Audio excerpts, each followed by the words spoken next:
Mirror's Edge Catalyst came into our world as quickly as it left. What could have been a much anticipated sequel to the original 2008 game turned out to be a reboot focusing on the origins of Faith Connors. Originally released on June 6, 2016, Mirror's Edge Catalyst is now 5 years old. I can remember how incredibly shocked I and many others were when EA announced this new game, simply titled Mirror's Edge at E3 2014. No release date was given at the time, but honestly, that was better than nothing. As a fan of the original game, I couldn't be happier. The original 2008 game was unique in so many ways and ahead of its unfortunate time. The distinct primary color landscape, the parkour acrobatics, and the limited gunplay. It wasn't your standard first-person shooter at that crowded time, and that's probably where it went wrong, and by it, I mean people. Everyone was so used to gun games like Battlefield, Call of Duty, and Half-Life. A first-person game not focusing on gunplay was a big no to many. Faith can use guns in the game, but the gunplay was weak on purpose. It gets the job done, but she isn't an expert in firearms. You can't travel far with a gun, it's limited on purpose. Imagine climbing up a ladder with a machine gun, trying to quickly escape from the cops. It's not really that easy. So, what was meant to be the start of a trilogy was left without continuation. The game didn't end on a cliffhanger, but most likely was the start of a rebellion. Though the game did end up getting two prequels, one was an excellent side-scrolling mobile game, and the other was a comic book that had many twists and turns. I can remember finally getting a copy of that game a year after its release when I finally got a PS3 Slim. I was completely blown away. The striking colors, a city familiar to one I can travel to, and the incredible music, I was hooked, and having to think on my feet rather than with a gun, it was so incredible. Now, if you were to ask me if I like Catalyst over the original, I'd say no, but that doesn't mean I don't love it. Yes, I will always pick the original game over Catalyst, but there's room in my heart for both. Both are familiar, yet distinct, and when you really analyze it, both reflect on current situations of our world with technology and corporations essentially running the show, as politicians dictate what they think is best for the people. There was huge hype for Mirror's Edge Catalyst, and I was completely shocked to see how much EA was promoting the game with numerous forms of merchandise such as an expensive clothing line, collectible wallet, socks, watch, an Xbox One controller, a poster book, an art book, a collector's art book, metal figures, and the most surprising of all, a collector's edition of the game. Much like the 2008 game, which also had a prequel comic, Catalyst has a prequel comic called Extordium, and let me say, I love that they gave it a different subtitle rather than the same name of the game.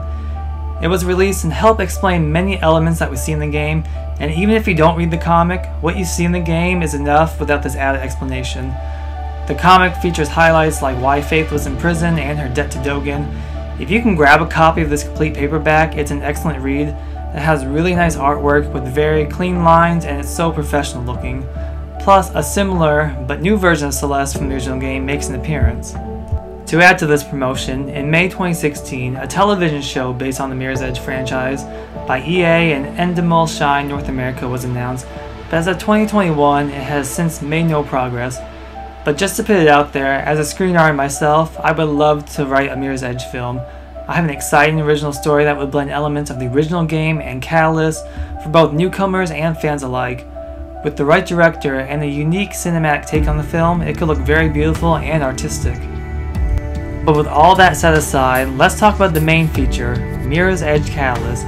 Forget the story and world you knew in Mirror's Edge 2008. Catalyst is a new, original, yet familiar take on the series. Advertised as the rise of Faith herself, the familiar city of Mirror's Edge 2008 is more high-tech, with flying drones, video screen billboards, and more cameras that can get Faith in trouble.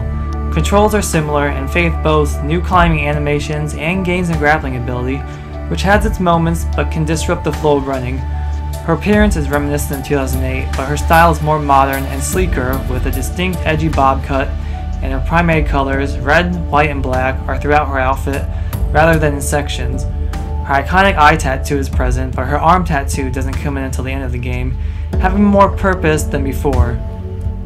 As Faith is released from prison at the start of the game, we're her fresh set of eyes, brought into a city we haven't seen in so long, reintroduced to mechanics and characters that make Faith who she is.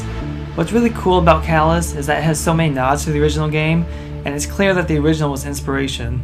There are many similarities, like Faith having a mentor who was also like a father figure and ends up dying. Her sister is on the opposing side, though this time it's more distinct than before, as she's the daughter of Faith's enemy, but that element of sisterly bonding is there. Runner's vision is more technical, as seen through a contact-like device rather than instinct. Icarus is a new runner rather than a project trying to take the runners down. Corporation names from the original game return, and the Shard, a distinct towering building like the original, is now set on its own island and has a large distinct fan. Rather than a level that features a specific path, Callus is open world, with Faith running across rooftops. Her skills can be upgraded to gain further abilities or to strengthen the ones she has. Many extra quests allow players to continue playing the game long after the story is done. Collectibles like the yellow bags return, as well as documents furthering the world of Callus. Package deliveries with certain instructions and time limits earn needed XP. Time trials return, and players can even create their own ones to share online. Cutscenes now feature in-game graphics rather than cartoon segments, and while that was a criticism of the original game, I actually ended up liking them. But much like the original, the story promises a bigger rebellion at hand. Only this time, we now have a few loose cliffhangers that need to be resolved. Gabriel Kruger is missing, most likely dead, and his daughter, which is actually Faith's sister, takes over. What that means for Faith and even the runners themselves, we really don't know. And before I forget, the music. Oh yes, the music is still incredible, and Solar Field, the composer from the first game, returns with an even larger soundtrack than ever before, and you should definitely buy the soundtrack for both games. Callus has so many elements of what made the first game great, but it isn't perfect. Using guns were completely dropped, explained by an incident in Faith's youth, but the combat could be much more satisfying. Unlike the first game, we now have more of an idea of how runners work, with many of their safe houses being accessible, and package deliveries being requested by employees of the city. While Faith's voice actress isn't as memorable as the first game, it's passable, but nevertheless, the game has some incredible moments, like the finale of the Shard. It's action-packed and has many beautiful areas. But sometimes, this beauty is ruined by textures popping in that were never fixed. When you think about it, Faith is probably more important today than ever before. As a character and the protagonist you play as, of Asian descent, it's a rarity to see. Even though her race isn't crucial to the story, there's important representation there. And seeing as EA were at least satisfied with the sales of Callus, they could further this representation and continue to break the first-person mold.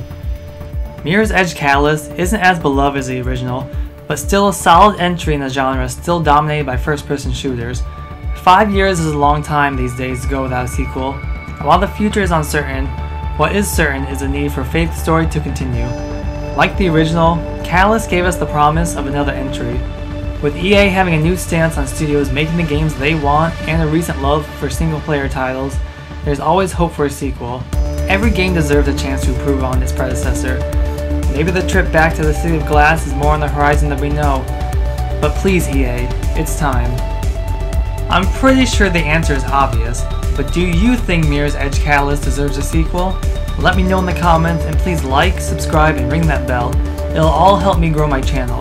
Thank you so much for watching, and I'll see you in the next video.